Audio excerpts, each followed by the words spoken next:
Bueno, vamos a hacer ahora el trabajo práctico evaluativo 2, como para que tengan el trabajo resuelto y puedan ver cómo se resolvía cada uno de los ejercicios. Arrancamos por el ejercicio 1, que nos da una situación de un auto andando por la ruta a 120 km por hora y nos pregunta información, la velocidad tangencial, la aceleración centrípeta y la velocidad angular de un punto sobre la superficie de una de sus ruedas. Vamos a elegir esta rueda y ese punto en la rueda. Vamos a encontrar la velocidad tangencial del punto, la angular y la aceleración centrípeta para el movimiento circular de esta rueda. La primera observación, que hay un argumento físico a hacer, es que la velocidad tangencial de ese punto va a ser 120 km por hora, al igual que el auto. Justamente ¿por qué? Porque si miramos este punto en particular, que está acá arriba, ¿a qué velocidad se va a estar moviendo hacia adelante? Bueno, la misma velocidad que el auto. Simplemente que este punto no se mueve, no sigue este recorrido, sino que se va moviendo siguiendo la superficie de la rueda, justamente porque la rueda, los rayos de la rueda, si es que tiene rayos, lo mantienen al punto en este recorrido circular. Podemos argumentarlo también haciendo las cuentas. Justamente si sabemos que el auto se mueve a 120 km por hora, esta velocidad, que si lo pasamos a metros por segundo nos queda 33,3 periódico metros sobre segundo. ¿Qué sabemos? Sabemos entonces que el auto avanza 33,3 periódico metros cada segundo.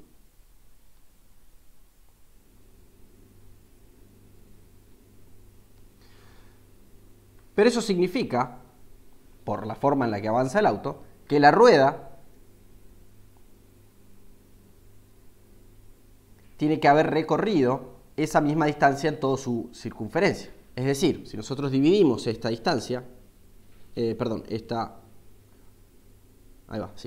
distancia, los 33,3 metros, por la circunferencia de la rueda, esto nos debería dar cuántas vueltas tuvo que dar la rueda para que el auto haya avanzado esta distancia. ¿Cuánto nos da esto? Bueno, esto es 33,3 periódico metros dividido la circunferencia de la rueda. La rueda tiene medio metro de diámetro, por lo tanto su circunferencia es pi por el diámetro, es decir, es pi por 0,5 metros. Esto nos da 21 aproximadamente, 22. ¿Y esto qué es? Esto es la cantidad de vueltas que dio la rueda para avanzar 33,3 metros. Hace esta cantidad de vueltas cada segundo.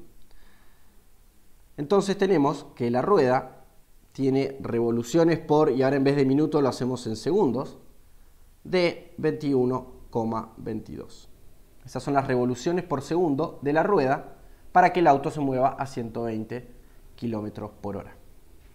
A partir de este número podemos encontrar la velocidad de un punto en la superficie de la rueda, la velocidad tangencial, observando que ese punto, una vez que la rueda empieza a girar, va a tener que recorrer toda la circunferencia de la rueda 21,22 veces por segundo, justamente porque esa es la cantidad de veces que gira la rueda cada segundo. Entonces, si nosotros agarramos este número, las revoluciones por segundo, y lo multiplicamos por la circunferencia de la rueda, justamente nos da el total de distancia que recorre un punto en la superficie de la rueda cada segundo. Y sabemos que la velocidad tangencial va a ser la distancia recorrida por el punto dividido el tiempo que tarda. Es decir, va a ser esta cantidad dividido el tiempo que tarda, que es un segundo. Justamente da 21,22 vueltas cada segundo. Como las revoluciones por segundo ya están en unidades 1 sobre segundo, es una frecuencia en realidad esto cuenta en realidad nos va a dar la velocidad tangencial de ese punto.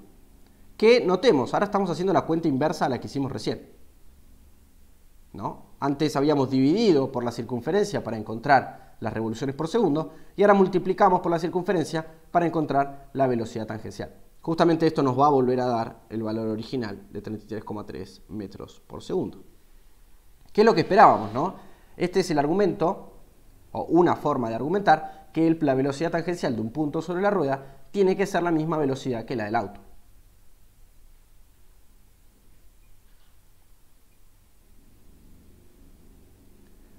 El otro argumento, más físico, es decir, bueno, un punto sobre la rueda tiene que avanzar lo mismo que el auto, nada más que lo avanza en un recorrido circular, porque está obligado a moverse en la superficie de la rueda.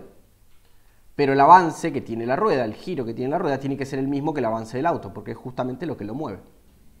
Por lo tanto, tenemos argumentado que la velocidad tangencial de un punto en la rueda tiene que ser la misma que la del auto. Buenísimo. La velocidad angular la podemos calcular. Vi varias formas de calcular esto entre las entregas. Una de ellas es directamente utilizar la fórmula de velocidad angular como la velocidad dividido el radio, que en este caso va a ser los 33,3 periódico metros sobre segundos dividido el radio, que es 0,25 metros, ¿no? El diámetro es medio metro, así que el radio es un cuarto de metro, y esto nos da 133,3 periódico. Y esto nos queda en radianes por segundo, que es la unidad de la velocidad angular. Justamente esto es la longitud de arco por segundo recorrida por un punto en la rueda. Hay otra forma de calcular esto, vamos a hacerla también, que lo vamos a encontrar en grados por segundo. Podemos a partir de acá encontrarlo en grados por segundo haciendo el cambio de unidades directamente. Recordemos que para hacer ese cambio de unidades lo que hacemos es multiplicar por 2pi y dividimos por 360. Este es el cambio de unidades entre longitudes de arco y grados centígrados, y grados. Si hacemos esa cuenta nos termina dando, al revés acá, lo tengo escrito al revés, ahora sí. Escribimos arriba la unidad que queremos obtener, va a ser en grados, y abajo la unidad que nos queremos sacar encima, que son los radianes. Y vamos a obtener 7639,43 grados por segundo. Vamos a obtener este número de abajo de nuevo de otra manera. Nosotros sabemos que la velocidad tangencial, de nuevo, es de 120 km por hora o 33,3 periódico metros sobre segundo. A partir de eso ya hicimos parte de la cuenta, que fue obtener las revoluciones por segundo. Sabemos que entonces, a esa velocidad, la rueda está girando 21,22 veces cada segundo. Es decir, que cada segundo está recorriendo 21,22 veces los 360 grados de la vuelta. Entonces, si agarramos este número y lo multiplicamos por los 360 grados de una vuelta, nos queda, habíamos visto que la velocidad 33,3 periódico metros sobre segundo. A partir de este valor encontramos que las revoluciones por segundo eran, no olvidé el número, 21,22 aproximadamente. Esto es una frecuencia, es en 1 sobre segundos. Y al multiplicar este valor por los 360 grados que conlleva una revolución, encontramos su equivalente en grados por segundo, que nos queda 7639,43. Estos dos valores coinciden. Cualquiera de estos argumentos era válido y cualquiera de las dos expresiones en radianes por segundo o en grados por segundo también. Podían escribirlo también en grados por hora o grados por minuto, pero bueno, iba a resultar bastante grande el número y un poco engorrosa la cuenta. Y a partir de esto podemos calcular la aceleración centrípeta, que nos va a quedar la velocidad tangencial, que en este caso era 33,3 periódico metros sobre segundo al cuadrado, dividido el radio. Esto nos termina dando aproximadamente, no, exactamente, perdón, ahí va, 4,4 periódico metros sobre segundos al cuadrado.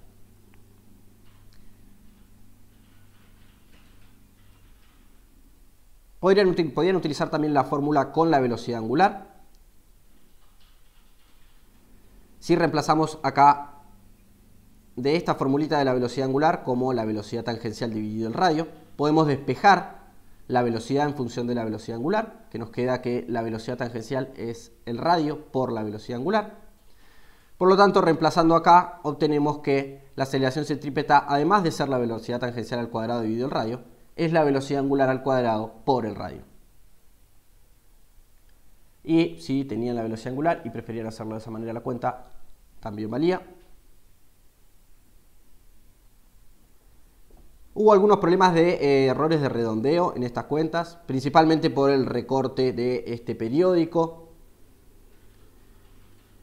y de algunos de los recortes. Como ninguno de los números era muy redondo, había mucho recorte de redondeo y por lo tanto error de redondeo.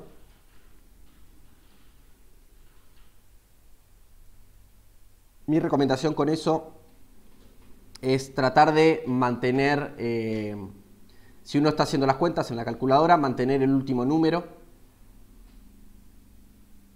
y no recortarlo y reescribirlo para hacer la nueva cuenta. De esa manera se evitan tener que hacer tanto redondeo y por lo tanto se empiezan a generar errores. Terminaba dando por ahí 60 y pico por acá o 30 y algo en los últimos, en las decenas y en las unidades de la aceleración, simplemente por errores de redondeo. No es tremendo, pero es un error significativo. Es de más o menos un 1%. Que no es un gran problema, pero puede llegar a serlo si se extiende más la cuenta, porque esas cosas se van multiplicando. Y ahora vamos a hacer la segunda parte de este, que nos pregunta, que este es el ejercicio que generó muchos problemas, las revoluciones por minuto de la rueda, ¿no?, en función del tiempo. Es decir, ahora nos cambian un poquito la situación y el auto no se está moviendo solo a 120 km por hora, sino que está acelerando. ¿Cuál es la aceleración? Nos dicen que el auto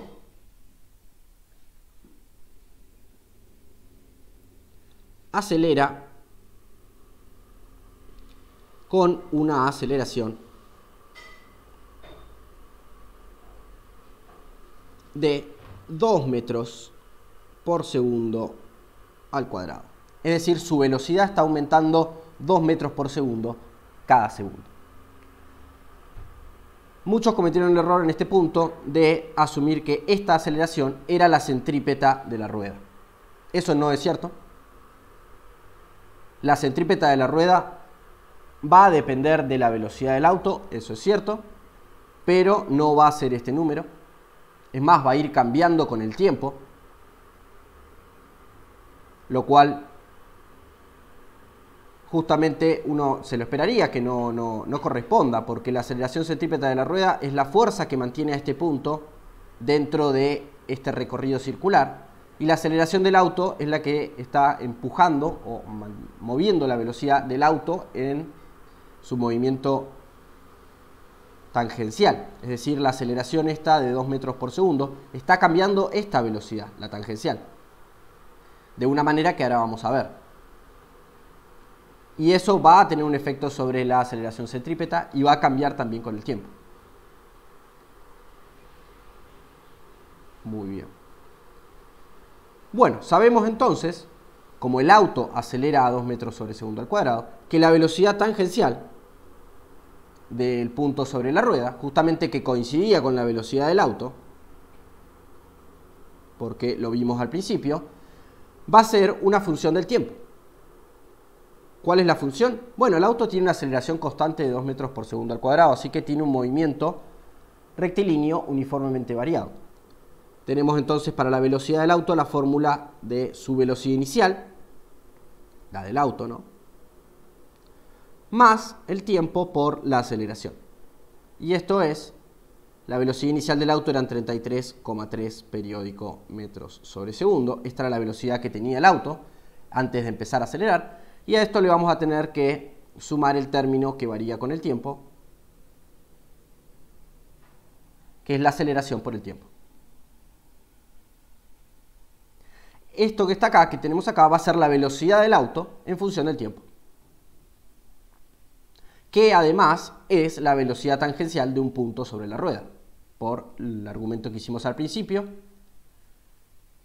Y acá casi que lo tenemos. Nosotros lo que vamos a querer hacer es convertir esta velocidad tangencial en revoluciones por minuto. Es prácticamente un cambio de unidades lo que hay que hacer ahora.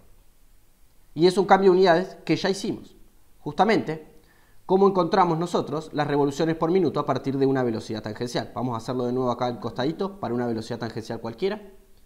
Tenemos la velocidad tangencial de un punto que está girando sobre un círculo. Esta es la velocidad tangencial. ¿Cómo encontramos las revoluciones por minuto de este punto? Bueno, el punto este, como tiene esa velocidad tangencial, tiene que estar avanzando una cierta distancia por unidad de tiempo. Si suponemos que esta velocidad tangencial tiene unidades de metros sobre segundo, sabemos que el punto que tenemos indicado ahora en la rueda va a avanzar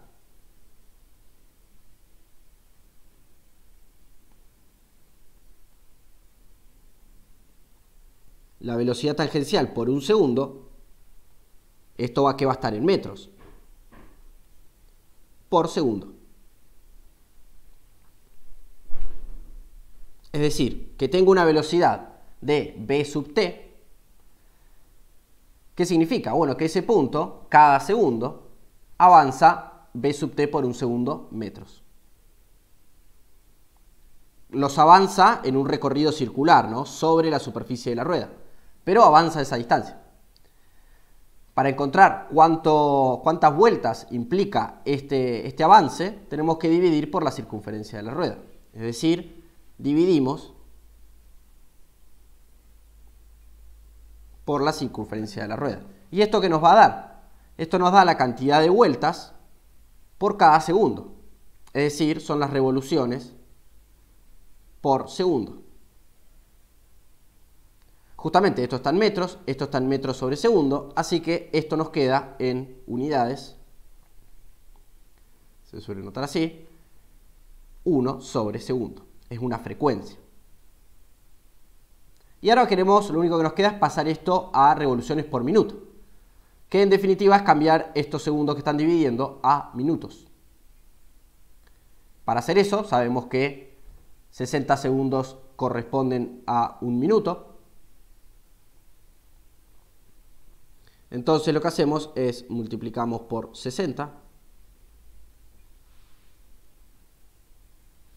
y esto nos queda en revoluciones por minuto. Si en un segundo da una cierta cantidad de revoluciones, de vueltas, bueno, en un minuto va a dar 60 veces esa cantidad. Y ahí tenemos cómo haríamos para una velocidad cualquiera y una circunferencia cualquiera incluso, cómo encontramos las revoluciones por minuto.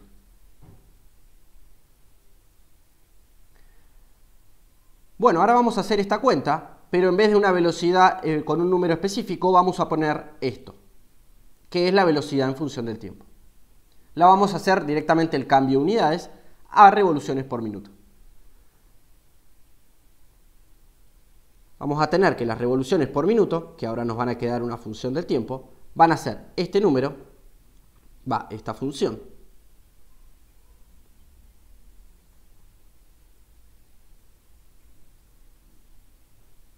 por, habíamos dicho, 60 dividido la circunferencia de la rueda. La circunferencia de la rueda la podemos reemplazar por su valor, que en este caso es pi dividido 2, o pi por 0,5 metros, que es el diámetro.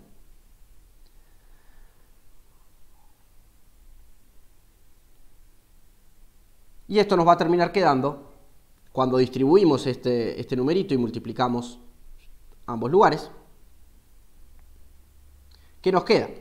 Bueno, nos queda 33.3 periódico por 60 por 2 dividido pi. Y esto da aproximadamente 1, perdón, esta coma es de miles. 1273,23. Esto que está en revoluciones por minuto, es decir, unidad de las revoluciones por minuto, lo podemos poner así como RPM o en 1 sobre minuto. Fíjense que las unidades tienen sentido, ¿no? Porque esto que está acá es una distancia, está en metros, ese es la circunferencia de la rueda. Y este 60 no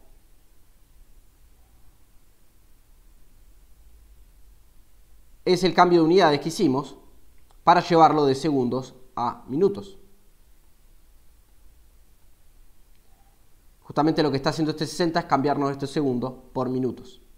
El metro se nos cancela con el metros de los metros por segundo de los 33,3 periódico, que es la velocidad. Lo mismo hacemos con este numerito que está acompañando a t. Este nos va a quedar un poquito más raro, porque nos va a quedar 2 por 120 dividido pi. Y esto nos queda 76,39. ¿Y esto qué va a estar? Bueno, los metros se nos van a ir, nos va a quedar 1 sobre minutos, porque cambiamos, al multiplicar por 60 cambiamos uno de los segundos por minutos, pero no cambiamos el otro, esto está por segundos. Lo cual es una unidad rarísima, ¿no? Tenemos minuto por segundo en el denominador. ¿Qué significa esto? Bueno, esto que está acá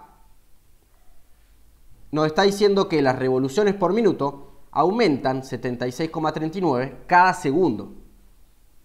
Eso es lo raro de esto, porque nosotros acá el tiempo lo estamos tomando en segundos, por lo tanto este segundo de acá tiene que estar para que se cancele.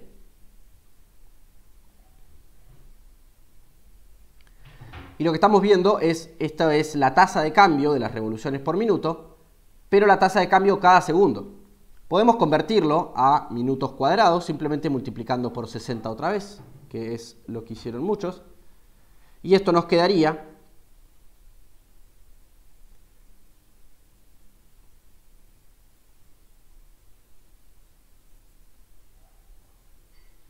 4.583,66.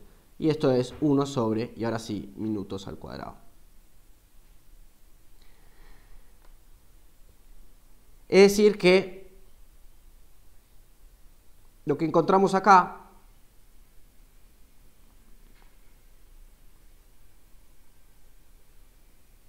son las revoluciones por minuto en función de los minutos. Acá, el tiempo ahora, tenemos que reemplazar la cantidad de minutos que pasaron. ¿Por qué? Porque si reemplazamos con t igual, con t en segundos, bueno, nosotros tenemos un minuto al cuadrado acá. Vamos a tener que dividir por 60 para poder compensar por el hecho de que tenemos una diferencia entre las unidades del tiempo y el denominador de las revoluciones, de esta aceleración de revoluciones de alguna manera.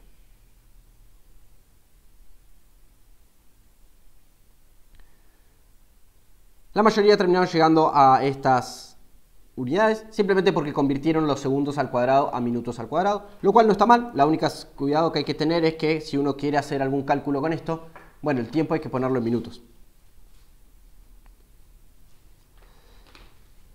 Entonces, más allá de la complejidad del hecho de que estábamos trabajando con una función del tiempo en vez de una velocidad fija, el cambio de velocidad tangencial de la rueda a revoluciones por minuto es un cambio de unidades directamente. Noten que acá lo que hicimos es cambiar las unidades.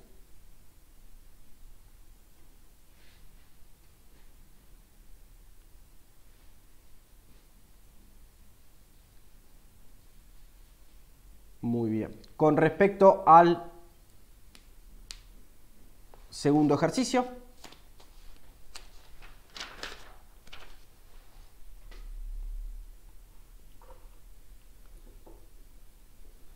En el segundo ejercicio teníamos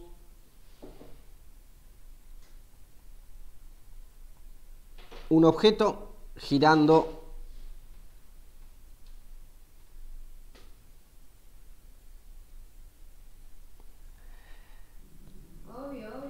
con atado. Teníamos el objeto acá en movimiento circular, estaba girando en la otra dirección, ahí va, atado por una soga que medía 0,6 metros.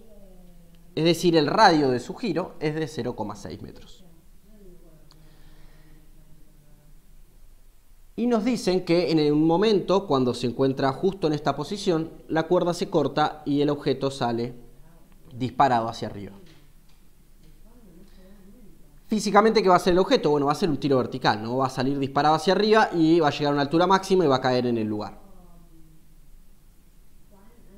Nos dicen que el tiempo que le toma todo este recorrido, de salir disparado hacia arriba, llegar a su punto máximo y caer, es de 1,25 segundos.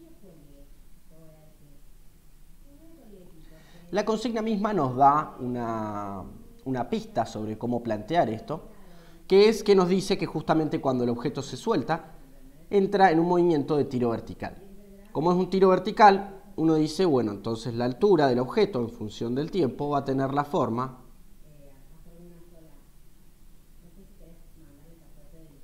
de la velocidad inicial por el tiempo menos un medio de la aceleración de la gravedad por el tiempo al cuadrado. Acá hay dos formas de plantear esto. Una es usar la fórmula como está ahora. Y el dato que nos dan, ¿cómo lo escribimos? ¿Qué ecuaciones nos están planteando? Bueno, nos están diciendo que en 1,25 segundos llegó al suelo. Bueno, pero esta función de tiro vertical que estamos pensando acá no tiene un término independiente con la posición inicial, es decir, la altura en el inicio. Es decir que, según esta ecuación, a tiempo cero, el objeto está a altura cero. Lo cual nos dice, bueno, entonces nosotros estamos parados acá. Nuestro marco de referencia está justamente en el lugar donde el objeto, bueno, acá lo puse al costadito, ¿no? Pero estaría en el lugar donde el objeto se suelta. Es decir, en el punto exacto donde se corta la soga y el objeto arranca su tiro vertical, ahí es donde estamos parados. Entonces, 1,25 segundos después, ¿a qué altura va a estar con respecto a este marco de referencia? Bueno, va a estar acá en el piso. Va a estar a esta distancia en negativo. Y esa distancia es justamente la distancia de la altura total, que nos la da el ejercicio, menos el radio, que esto nos da 1,4 metros. Pero en negativo, justamente porque nosotros estamos arriba. Nuestro marco de referencia está elevado 1,4 metros con respecto al piso. Entonces, le vamos a tener que pedir que h en 1,25 segundos sea menos 1,4 metros. Justamente queremos que en 1,25 segundos esté 1,4 metros más abajo de donde arrancó, que bueno, resulta ser donde está el piso. Y ahí lo que hacemos es reemplazar t por 1,25 segundos y despejamos. Esto nos va a dar un resultado de 5 metros sobre segundo. En realidad da 5,005 y un poquito más, pero nos quedamos con el 5. Otra forma de plantear esto y obtener el mismo resultado, ¿no? Es, bueno, pensar la altura en función del tiempo como un medio de la gravedad por el tiempo al cuadrado, más la velocidad inicial por el tiempo, más la posición inicial, que es de 1,4 metros. Ahora, lo que estamos haciendo con esta nueva fórmula es, bueno, decimos nuestro marco de referencia ahora está acá. Está justo abajo, sobre el piso, del lugar donde se soltó la cuerda. ¿No? Porque le estamos diciendo, el movimiento arranca a 1,4 metros de altura. Por lo tanto, estamos diciendo nosotros estamos 1,4 metros más abajo de donde se soltó el objeto. Por lo tanto, estamos en el piso. Y a tiempo 1,25 segundos, ¿a qué altura esperamos que esté el objeto? Bueno, si nuestro marco de referencia está sobre el piso, justamente a 1,25 segundos, el objeto va a estar en la misma altura que nuestro marco de referencia, es decir, va a estar a altura 0. Entonces planteamos esta ecuación. Reemplazamos t en esta expresión, igualamos a 0 y despejamos la velocidad inicial, que de nuevo va a dar, como debería, la misma velocidad inicial de 5 metros sobre segundo. Lo que vi, un par de compañeros y compañeras hicieron un planteo donde juntaron un tiro vertical con posición inicial 0, es decir, la altura en función del tiempo como menos un medio de la gravedad por el tiempo al cuadrado más la velocidad inicial por el tiempo, con una caída libre.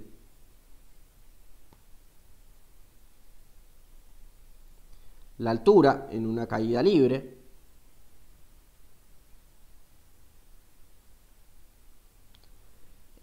hicieron la siguiente cuenta, si no recuerdo mal.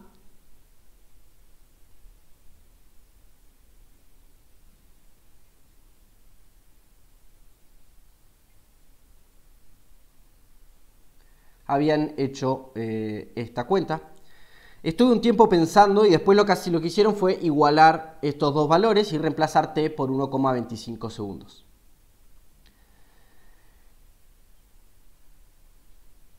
Me tomó un tiempo interpretar qué significaba lo que estaban buscando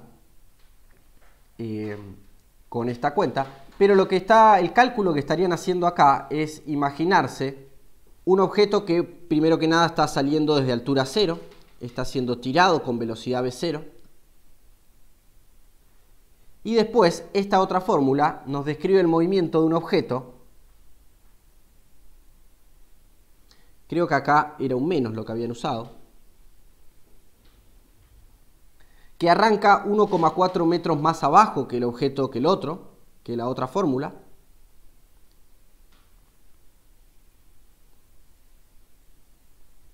En la misma estaría acá, ¿no? Pero lo pongo al costadito simplemente para que podamos ver bien los recorridos.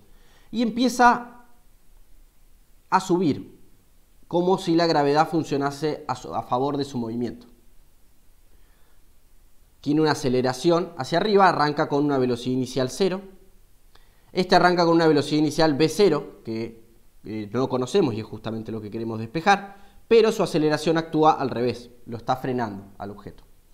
Entonces, el objeto que arranca un poco más arriba, ¿qué va a hacer? Bueno, va a subir y después va a empezar a caer. Eventualmente la aceleración negativa le va a ganar a la velocidad inicial y va a empezar a caer. El segundo objeto va a subir y va a subir cada vez más rápido eternamente. Y al igualar estas dos ecuaciones, ¿qué estamos buscando? Bueno, estamos preguntándole cuándo van a estar a la misma altura. ¿En qué momento? Perdón, le estamos preguntando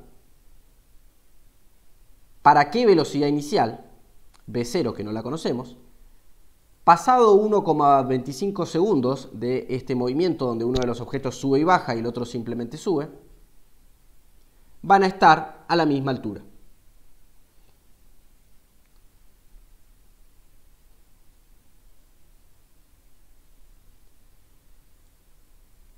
Lo cual es un poco raro. La pregunta en principio no parecería ser la misma que estamos planteando arriba. Es relativamente similar, porque en definitiva si uno desarma el movimiento del objeto en dos partes, por un lado llega hasta su punto más alto y después está haciendo una caída libre. Lo cual es cierto, el objeto tiene una composición de dos movimientos. Por un lado llega hasta su máximo y una vez que llegó al máximo empieza una caída libre. El asunto es que ese máximo no pasa a los 1,25 segundos. Justamente a los 1,25 segundos termina todo el movimiento. Entonces el problema está en el hecho de que están reemplazando t igual a 1,25 segundos. Habría que encontrar el tiempo en el que el objeto llega al máximo, que no podríamos sin saber la velocidad inicial, y reemplazar por ese valor. Y al igualar con ese valor de tiempo podríamos calcular ahí sí y sería el mismo problema.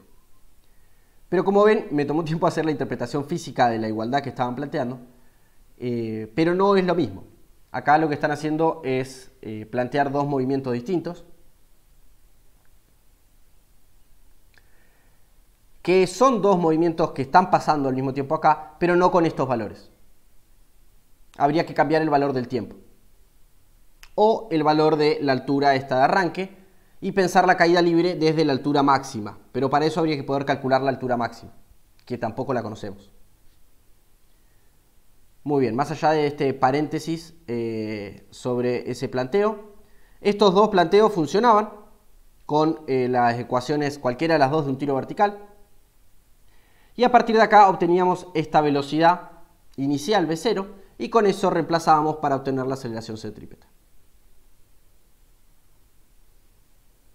El radio era 0,6 metros y con esto obteníamos la aceleración centrípeta de 41,6 periódico metros sobre segundo al cuadrado. De nuevo acá hubo varios... hubo un poco de error de redondeo. Incluso creo que tengo yo error de redondeo porque este en realidad no es 5 este valor.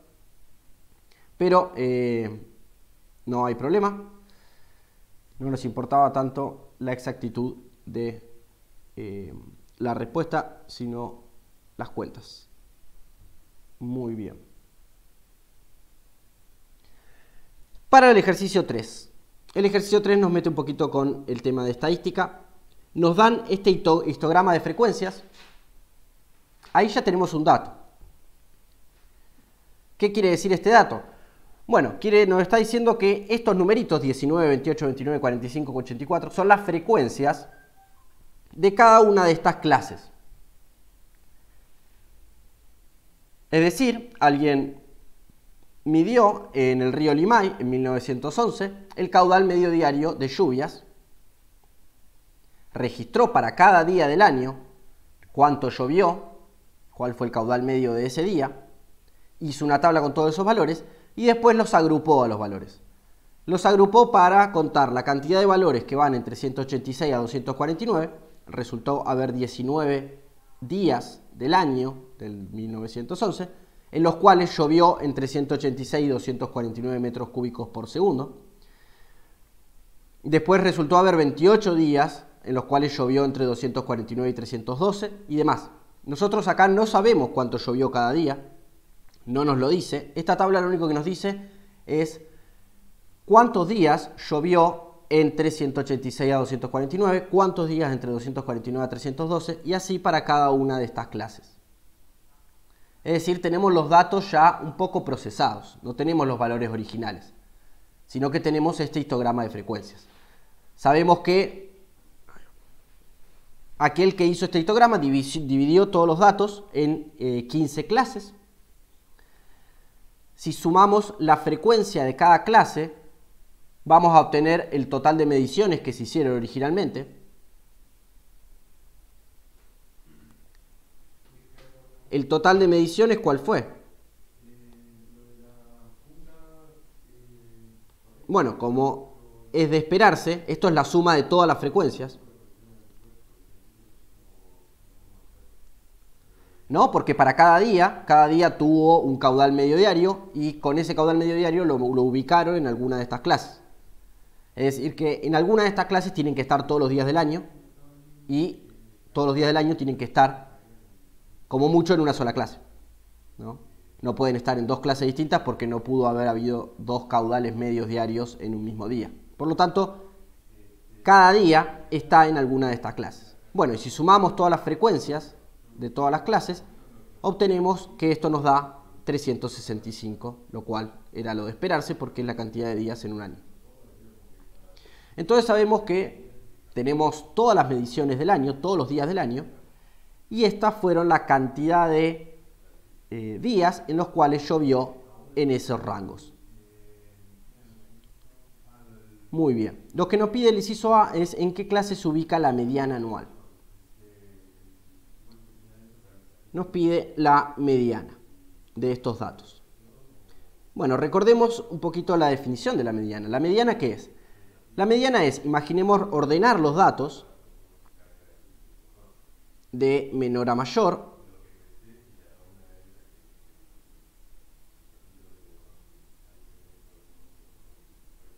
Es decir, este x1 es el dato más chico de todos, el día que llovió menos en todo el año, lo ubicamos primero. X2 es el segundo día que llovió menos, y así hasta llegar al día que llovió más en todo el año. ¿Este X1 en qué clase va a estar ubicado? Bueno, va a estar ubicado en la primera clase, ¿no? De 186 a 249. ¿Cuánto vale exactamente X1? No tengo ni idea, porque pudo haber sido cualquier valor entre 186 y 249. Yo no sé cuánto llovió cada día, pero sé que entre esos dos valores tiene que estar, porque es el valor que menos llovió. Y la clase que tiene valores más chicos es esa. Yo sé que el día que más llovió cae en la clase de 1068 a 1131, es decir, en la última clase, la clase de los días que más llovió, que en realidad resulta ser uno solo, así que es el único que está ahí. ¿Cuánto vale? Tampoco sé, podría haber sido 1068, podría haber sido 1131, o podría haber llovido un número cualquiera entre 1068 y 1131. Y una vez que los ordené de esta manera, a todos los días, el que está justo en el medio de todos estos valores, el que me cae dividiendo esta lista a la mitad, es la mediana. Es decir, esta lista, si vemos cómo se comporta en el medio, vamos a llegar en un momento al valor 182, que va a ser menor que el valor número 183. Este ordenamiento, estos subíndices que le estoy poniendo, es justamente el orden en esta misma lista. Es decir, primero lo que hice fue ordenar todos los valores de menor a mayor, y ahora estoy viendo cuál es el que está justo en el medio en esa lista. Este es el valor del medio. Justamente va a haber 182 valores más chicos y 182 valores más grandes. ¿Por qué? Porque, bueno, 365 dividido 2 me queda 182,5. Obviamente no existe el valor 182,5avo en la lista. Y en el caso en el que la cantidad de datos sea impar, habíamos visto que la mediana se define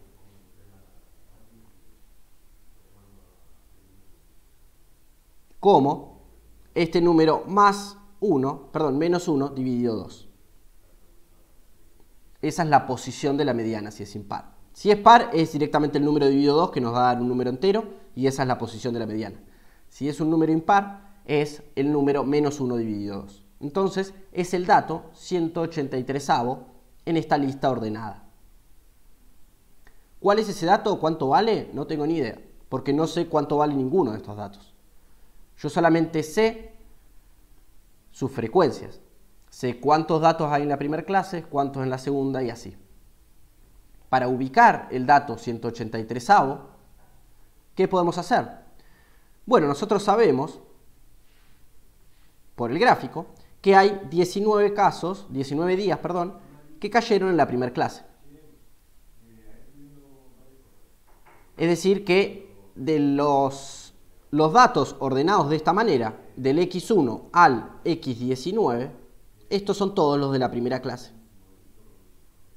¿Por qué? Porque el resto de las clases son más grandes, así que del X1 al X19 son todos la primera clase. La segunda clase van a ir del X20 al 48. La tercera clase van a ir desde el 49 hasta el 78. Y así, lo que estoy haciendo es sumando las frecuencias de cada clase. Estoy calculando, de alguna manera, la frecuencia acumulada de cada clase. Si van haciendo eso y van calculando la frecuencia acumulada de cada clase, van a ver que para la clase del 438 al 501,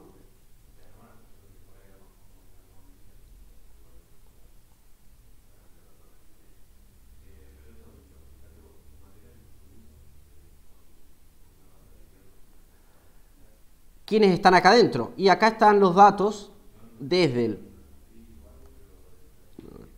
Un segundo. Los primeros 19 están en la primera clase, así que ahí no están. Los 28 siguientes están en la segunda. Los 29 siguientes en la tercera clase. Los 45 siguientes en la cuarta clase. Y por lo tanto, en la clase del 438 al 501 están los datos en ordenados desde el 122 hasta el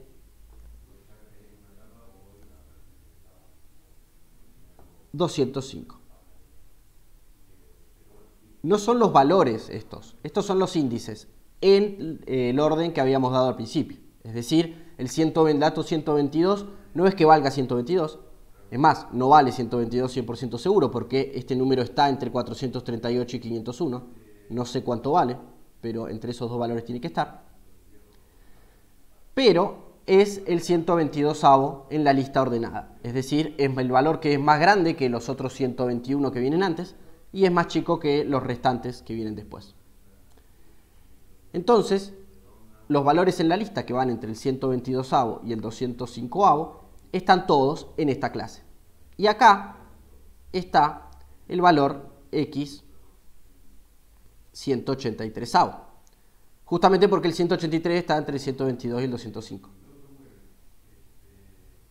Por lo tanto, el valor, la mediana, que resulta ser el valor 183avo en esta lista ordenada, está en la clase del 438 al 501. Y ahí tenemos la respuesta al inciso A. La mediana, que es la observación 183ava en esta lista ordenada que hicimos, está en la clase del 438 al 501.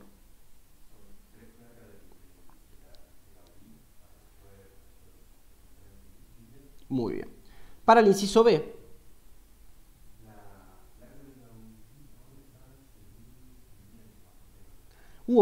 en este ejercicio hubo varias confusiones. Por un lado, una de las que pasó mucho fue confundir las clases con las observaciones. No hubo 15 observaciones en esta situación, hubo 365, una por cada día del año. Los que son 15 son las clases. Otra es confundir estos numeritos 19, 28, 29, las frecuencias de cada clase, con los valores de cada una de las mediciones, que tampoco no son los valores. Ese 19 es la cantidad de valores de las mediciones que se hicieron que caen en la primera clase. El valor de cada uno de esos 19 valores no lo conocemos. Es decir, la media, que es la suma de todas las mediciones, del valor de todas las mediciones, dividido el total de mediciones, no la podemos calcular, porque no sabemos cuánto vale cada medición. Podemos hacer, y ahora los voy a mencionar, una aproximación a la media. ¿Cómo aproximaríamos la media? Bueno, yo sé que hay 19 valores que están entre 186 a 249. Aproximo esos 19 valores por el valor medio de ese intervalo. El valor medio del intervalo de 186 a 249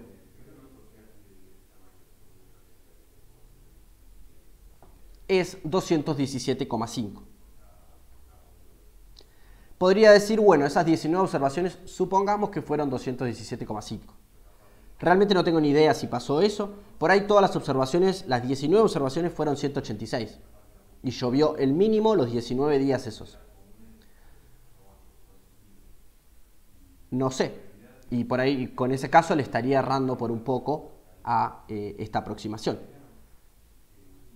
Pero bueno, esto serviría como una buena aproximación de cuál es la media. Simplemente tomar el valor medio de cada clase y multiplicar por la frecuencia de cada clase. Es decir, podemos hacer una aproximación de la media como la suma del valor medio de la clase, lo vamos a llamar B medio, de la clase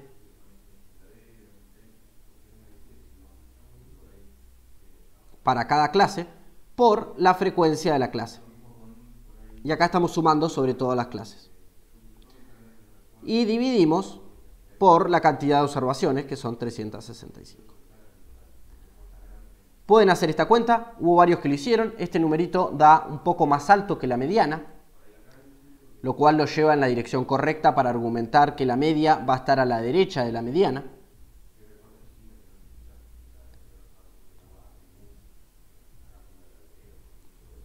¿El problema cuál es? El problema es que yo el valor de la mediana tampoco lo conozco.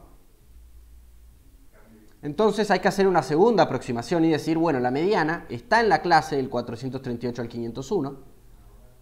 Podría aproximar la mediana por el valor medio de esa clase. No recuerdo si aquellos que hicieron esta cuenta obtuvieron que este valor era directamente mayor que 501, en cuyo caso podríamos decir, bueno, seguro que es más grande que la mediana, porque la mediana seguro que es más chica que 501, porque se encuentra en ese intervalo. Si ese es el caso, igualmente este argumento en algunos casos lo di como bueno, cuando estaba bien planteado, más que nada bien hecha esta cuenta de la aproximación de la media. Y bien hecha la cuenta de la mediana, como para poder hacer bien el argumento. Pero en general este argumento no termina de ir a la profundidad del asunto de por qué la media es más grande que la mediana. Y la razón es estos valores que están a la derecha del gráfico. El hecho de que tengamos estos valores atípicos, si vemos y cortamos el gráfico hasta el 879, por ejemplo, es decir, la última clase que dejamos es la del 816 al 879, observamos que es un gráfico bastante simétrico, ¿no? Tenemos un pico con la mayor frecuencia en el medio del gráfico, tendríamos ahí, y nos quedaría muy simétrico el gráfico. En ese caso la media y la mediana van a tender a ser iguales. Pero no es lo que tenemos nosotros acá. Nosotros tenemos un gráfico que tiene esta pata estirada sobre la derecha. Tiene valores mucho más grandes que el resto. No son muchos, es más, hay uno solo o dos, si queremos considerar también la clase del 942 al 1005. Son pocos valores, pero son muy grandes comparados con el resto. Eso es justamente lo que nos mueve la media. La media es muy sensible a valores atípicos, es muy sensible a valores más grandes que lo normal. La mediana es muy sensible a valores frecuentes, es decir, la mediana va a estar siempre más cerca de los valores más frecuentes, de las frecuencias más altas. En este caso va a estar lo más cerca posible de esta frecuencia alta del 84 que tenemos ahí.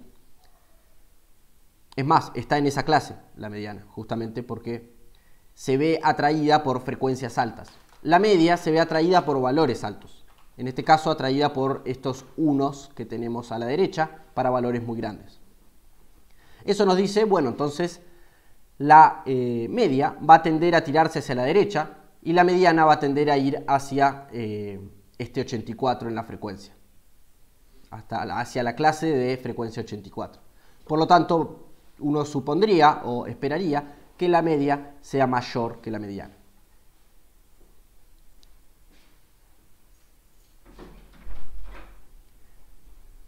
Muy bien. Formalmente, para hacer algo escueto y no tirar el capítulo del libro que acabo de decir, uno podría dar una respuesta concreta y decir se va a encontrar la media, se va a encontrar a la derecha de la mediana, puesto que hay valores que no son muy frecuentes, pero sí son muy altos. Justamente los valores que caen en la clase del 1068 al 1131 y del 942 al 1005. Muy bien. Para el inciso C,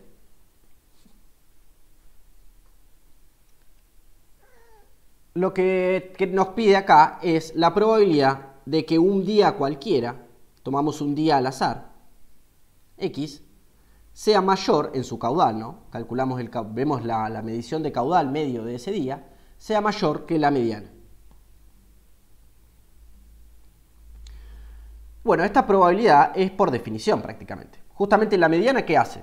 Bueno, la mediana es el dato que divide a la mitad todo el resto de los datos. Es decir, la mitad de los días va a haber un caudal medio diario menor que la mediana y la mitad de los días va a ser mayor que la mediana. Justamente por definición, la mediana es eso, es justamente el dato que divide a todo el resto de los datos a la mitad.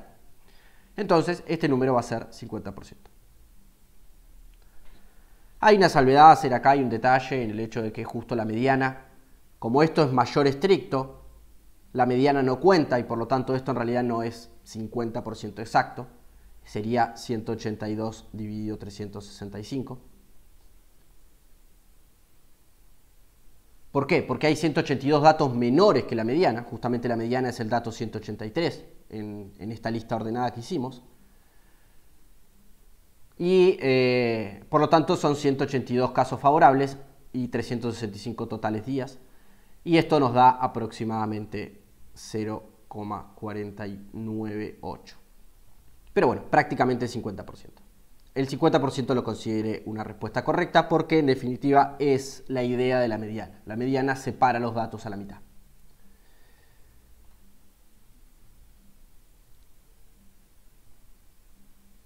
El inciso D nos pregunta,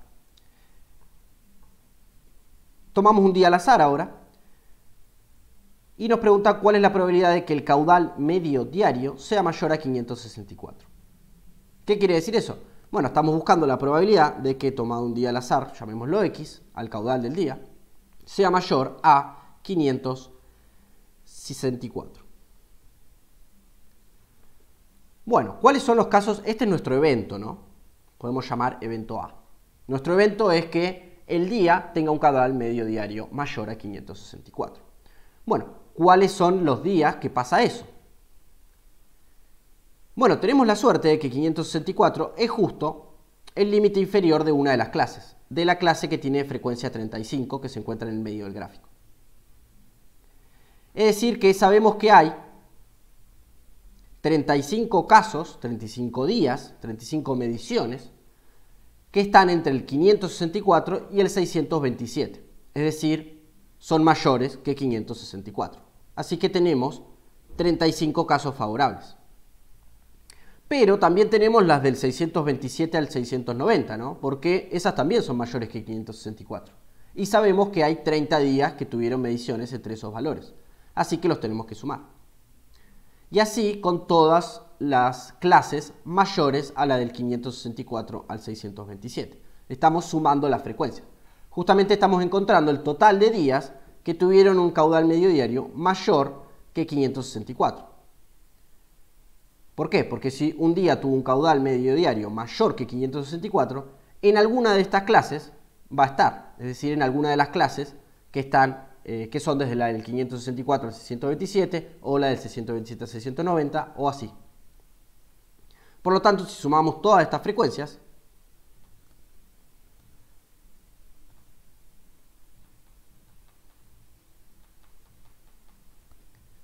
me faltó el 5, vamos a obtener la totalidad de los casos favorables. Y dividimos por la totalidad de las mediciones, que era 365.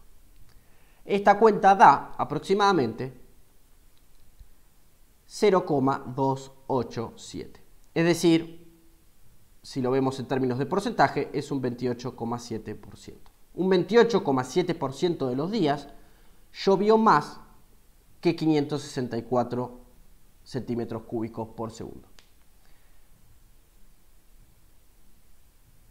La segunda parte del inciso D nos pide, y si se sabe que el caudal es menor a 753, es decir, nos están pidiendo calcular cuál es la probabilidad de que el caudal medio diario sea mayor a 564 si sabemos que es menor a 753. Es decir, nos están dando una condición sobre la probabilidad.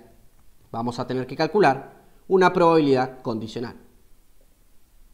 La probabilidad que estamos buscando es la misma, pero ahora sabemos que X es más chico que 700, me olvidé el número, 53.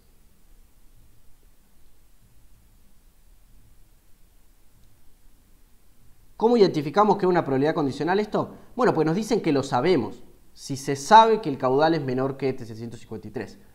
Cuando sabemos algo, es una condición sobre la probabilidad. Justamente eso no estamos viendo los días que tienen caudal mayor a 564 y menor a 753. Sino sabemos que es menor a 753 y queremos ver cuál es la probabilidad de que además sea mayor a 564. Hay dos formas de hacer este ejercicio. Una es usar la definición de probabilidad condicional y hacer esta intersección.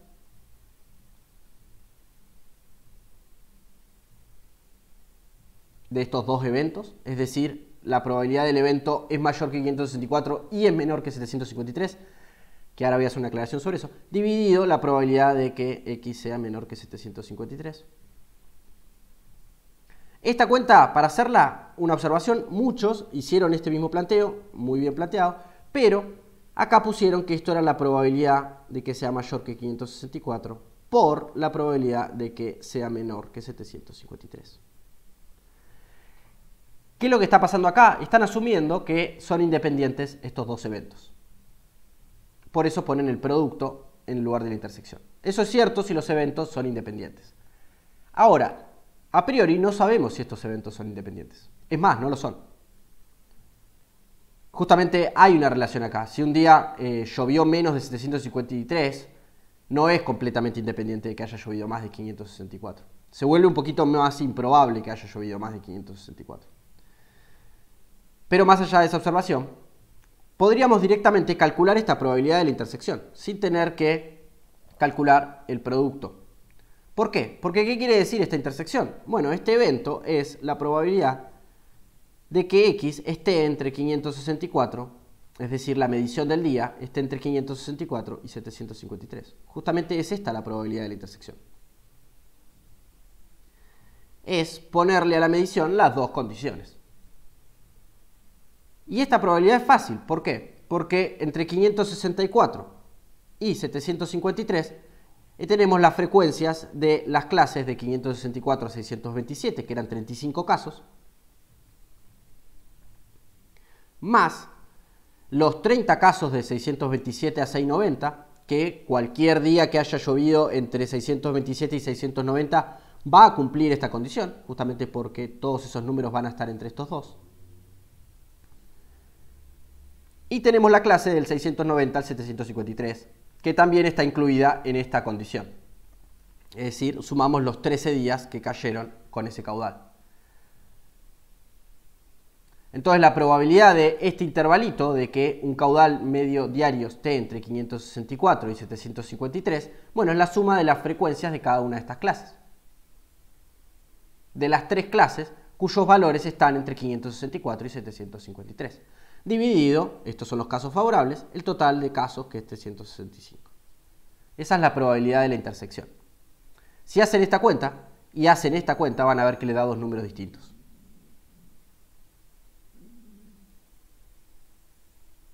Por otro lado, esta otra que está acá también la podemos calcular. Justamente la probabilidad de que X sea menor a 753 es la frecuencia acumulada, la frecuencia relativa acumulada de la clase 690 a 753. Es decir, sumamos todos los valores anteriores, todas las frecuencias anteriores y dividimos por 365. Es decir, es 13 más 30 más 35 más 55 más 84 más 45 más 29 más 28 más 19. Y esto lo dividimos por el total de mediciones, que es 365. Hacen estas dos cuentas, arriba y abajo, y el cociente, y esto nos termina dando 0,2307. Es decir, aproximadamente un 23%. Aquellos que hicieron con la probabilidad condicional, con la intersección, viéndolo como eventos independientes, obtuvieron un valor de aproximadamente el 92%. Lo cual uno debería sospechar que eso es muy grande, ¿no? Claramente, si sabemos que el valor es menor a 753, la probabilidad de que sea mayor a 564 no puede ser tan alta. Justamente estamos descartando todos los casos donde está la mayor frecuencia. Por ejemplo, los 84 días del año que llovió entre 438 a 501, no me sirven, no son favorables a este evento. Lo cual uno debería sospechar que no puede ser muy alta la probabilidad.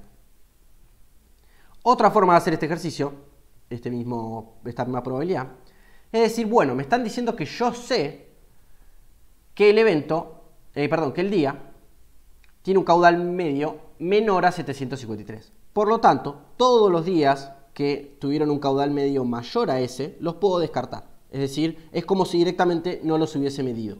Lo que estoy haciendo es restringir mi espacio de observaciones. Entonces, es como si yo tengo, en vez de tener las 365 mediciones que tuve, tengo las 19 más 28 más 29 más 45 más 84 más 55. Estoy sumando todas las frecuencias hasta la frecuencia de la clase del 690 al 753. Son estas. Es decir, estos son todos los días, el total de días que cumplen con la información que yo sé, con la condición esta. Cumplen que llovió menos de 753 días. Y esos son los que me importan. El resto no me importan porque yo ya sé que seguro que está entre estos. No puede estar entre los demás. Porque nos están diciendo que sabemos que es menor que 753. Bueno, de los que sabemos que son menores a 753, que son todos estos, ¿cuáles me sirven? Bueno, me sirven los que además son mayores a 564. Es decir, me sirven los 35 que están en la clase del 564 al 627, los 30 que están en la clase del 627 al 690 y los 13 que están en la clase del 690 al 753. Y ahí tenemos esta probabilidad condicional. La calculamos directamente sin usar la formulita de probabilidad condicional. Y lo único que hicimos es usar la condición como una restricción sobre nuestro espacio de observaciones. Restringimos nuestras observaciones no a los 365 días del año, sino a esta suma, no sé cuánto va, a esa cantidad de días que cumplen la condición dada. Y sobre esos días elegí los que me sirven, los casos favorables. Es decir, los que son mayores a 564. Los días que, por ejemplo, están en la clase del 753 al 816, tienen valores mayores a 564, debería contarlos acá, pero no los cuento porque yo restringí mi espacio de observaciones a los días que son menores a 753. Entonces, esos no están en esa condición, no cumplen la condición de ser menor a 753, así que no los cuento. Lo mismo pasa con los 9 que están en la clase del 816 al 879. Estos 9 tampoco los cuento. Estos 5 tampoco. Y los 2, estos que son muy grandes, tampoco los cuento. Justamente porque no cumplen la condición. Aunque sí están en el evento, no cumplen la condición dada. Si hacen esta cuenta, debería dar lo mismo que la de arriba. Y que era el 23% aproximadamente. Y ahora voy a pasar al ejercicio 4. El ejercicio 4 nos dice, tenemos una bolsa que tiene bolitas, cubitos de dos colores, tiene bolitas rojas, bolitas verdes, cubitos rojos y cubitos verdes. Sabemos que el 30% de las piezas rojas son bolitas. El gran problema de este ejercicio, y la parte más difícil de todo el ejercicio, es interpretar la consigna. Es el 90% del ejercicio, el resto es una pavada si interpretamos bien la consigna.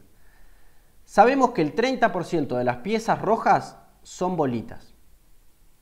¿Qué significa esto? Bueno, yo tengo mi bolsa. En esta bolsa, ¿qué tengo? Tengo una cierta cantidad de piezas que son rojas. Y otra cierta cantidad de piezas que son verdes.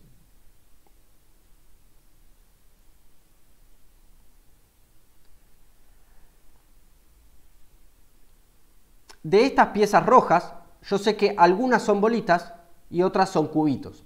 Y lo mismo con las verdes. Algunas son bolitas y otras son cubitos. Si yo ahora hago otras dos formitas como estas, pero estos son cubitos y estos otros son las bolitas,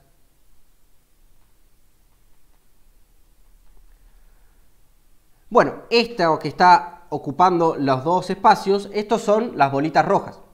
Estas son la cantidad de bolitas verdes. Estas son los cubitos rojos y estos son los cubitos verdes.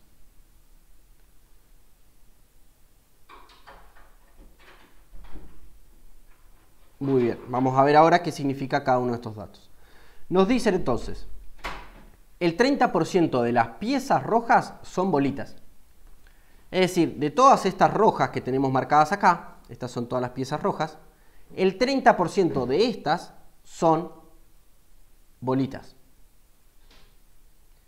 Es decir que este espacio que está acá, que ocupa bolitas y rojas, es el 30% del total de las rojas, no del total de todo en la bolsa, sino solamente del total de las rojas.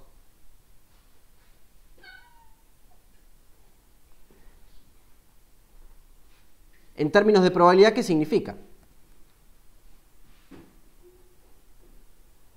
yo sé que el 30% de las piezas rojas son bolitas. O sea que a mí me dan una pieza que es roja, yo sé que tengo un 30% de probabilidad de que sea una bolita. Justamente porque el 30% de las rojas son bolitas. Es decir que la probabilidad de que sea una bolita, sabiendo que es roja, es el 30%.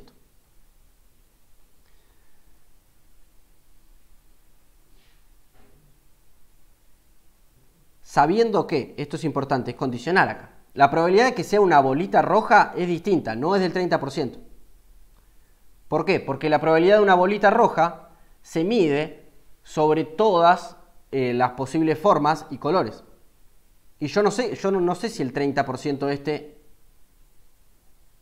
es sobre el total de las cosas que hay en la bolsa. Yo sé que es el 30% del total de las rojas, pero no del total de la bolsa. Me falta contar todas las verdes ahí. Es más, vamos a ver que este 30% no se aplica a las bolitas rojas. Por otro lado, nos dice que el 20% de las verdes, es decir, que si suponemos sacamos una forma al azar de la bolsa, una pieza al azar de la bolsa, resulta ser verde, ¿no? ¿Cuál es la probabilidad de que sea bolita? Bueno, el 20%, justamente porque el 20% de las cosas verdes son bolitas. Es decir, este espacio que está acá, que son las bolitas verdes, es el 20%, pero de este total, no del total de la bolsa, del total de las cosas verdes. Es decir, que la probabilidad de que sea una bolita, sabiendo que es verde, es del 20%. Observemos la diferencia, ¿no? Yo sé que el 20% de las cosas verdes son bolitas, pero el 20% del total de las cosas no sé si son bolitas. El 20% del total de las cosas es distinto que el 20% del total de las verdes. Justamente las verdes son una parte del total de las piezas. Muy bien. Y sabemos además que el 60% de las piezas son rojas. Es decir que si yo saco una pieza cualquiera al azar, la probabilidad de que sea roja es del 60%. Y ahora sí es sobre el total, ¿no? Nos dice, el 60% de las piezas, que son todas las piezas, son rojas. Entonces ahora sí es el 60% del total. Es más, este 30% es el 30% sobre este 60%. ¿Por qué? Porque de las rojas el 30% son bolitas. Entonces las bolitas rojas son el 30% del 60%. No se preocupen, ahora vamos a hacer en detalle esa cuenta.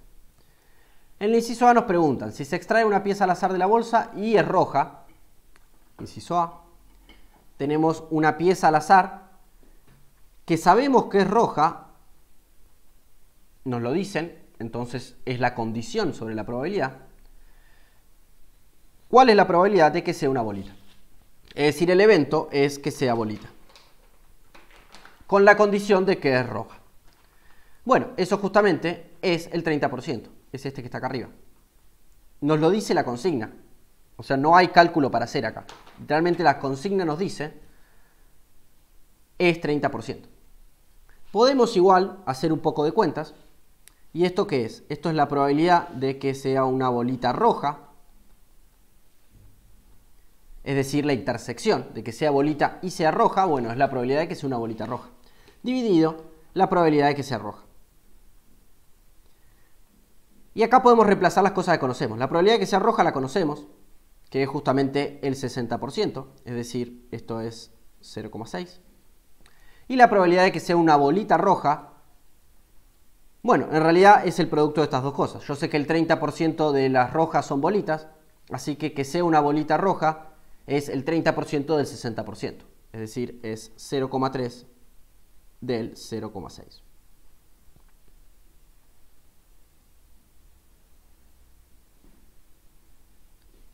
Y acá multiplicamos. En este caso son independientes los eventos. Y la demostración es esta misma. Justamente esto nos da 0,3, que es lo mismo que nos dice la consigna, que es 30%.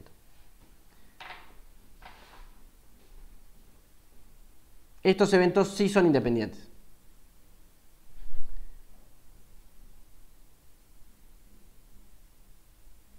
Y justamente, ¿por qué? Porque la probabilidad de una bolita roja resulta ser igual que la probabilidad de que sea una bolita por la probabilidad de que sea roja. Coinciden esas dos cosas. Por lo tanto, son independientes. Es a posteriori que vemos la independencia. No usamos la independencia para hacer la cuenta. Algunos hicieron esto, no lo consideré mal, pero en realidad el argumento sería al revés. Ver que esto es 30 primero y observar que entonces este producto es igual a esta intersección. Por lo tanto, son independientes. Y después podemos usar la independencia para el resto de las cuentas. Muy bien. Para el inciso B nos pregunta cuál es la probabilidad de extraer una bolita verde. Y ahora sí, no sabemos si es verde al momento que la extraemos, no lo dan como condición. Nos dicen cuál es la probabilidad de extraer una bolita verde. O sea, nuestro evento favorable, ¿cuál es? Y sacar una bolita verde.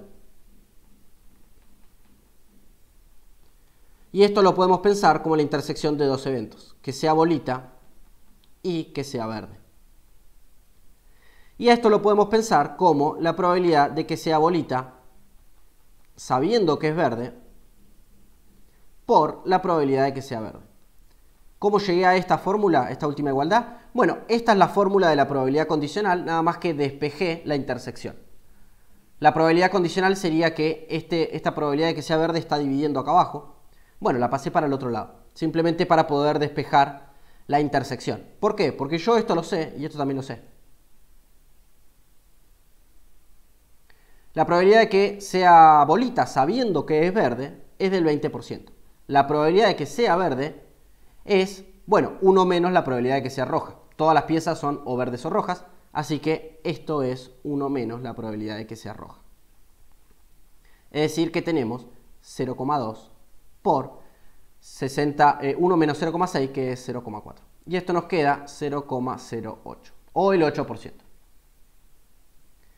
Es decir, si extraemos una pieza al azar de la bolsa, la probabilidad de que sea una bolita verde es del 8%. Justamente, ¿por qué? Porque la probabilidad de que sea verde es del 40%, es decir, sí, está bien, es del 40%. Y además, dentro de las que son verdes, la probabilidad de que además sea una bolita es del 20%. Es decir, de ese 40% que saqué, el 20% del 40% van a ser bolitas verdes. El otro 80% del 40% van a ser los cubitos verdes. Muy bien.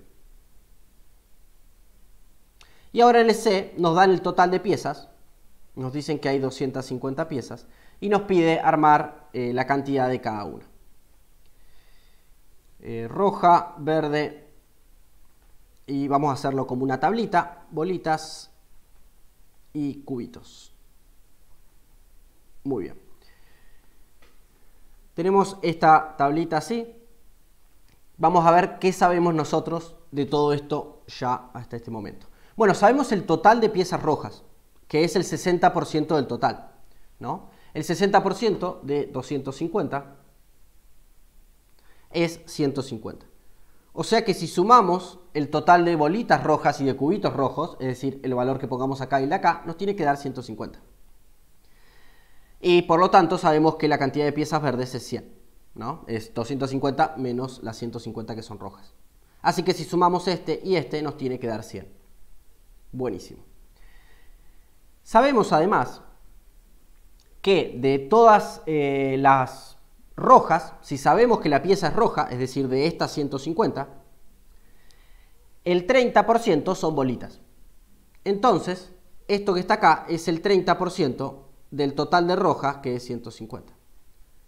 ¿Cuánto nos da eso? Bueno, 150 por 0.3, que es 45. Noten la diferencia, ¿no? Este 30% es sobre el total de rojas, no sobre el total de todas. El 30% del total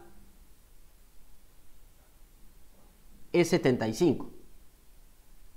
Que ese es un error que cometieron varios, de decir, bueno, las rojas son el 60%, el 30% que es 75, el 30% del total hicieron, es 75 y 75, y distribuyeron acá 75 y 75. Eso está mal, ¿por qué? Porque de las rojas, que son 150, ¿Cuántas son bolitas? El 50%, no el 30% que nos dijeron que era. Si ponemos 75. Y ya acá podemos hacer la cuenta de cuál es el porcentaje, pero directamente podemos poner el número, nos quedan 105 cubitos rojos. Y sobre los verdes nos dicen que el 20% de todas las piezas verdes, es decir, de estas 100, son bolitas. Es decir, que el 20% de 100 es 20. 20 de las 100 piezas verdes tienen que ser bolitas. Y las restantes 80 tienen que ser cubitos.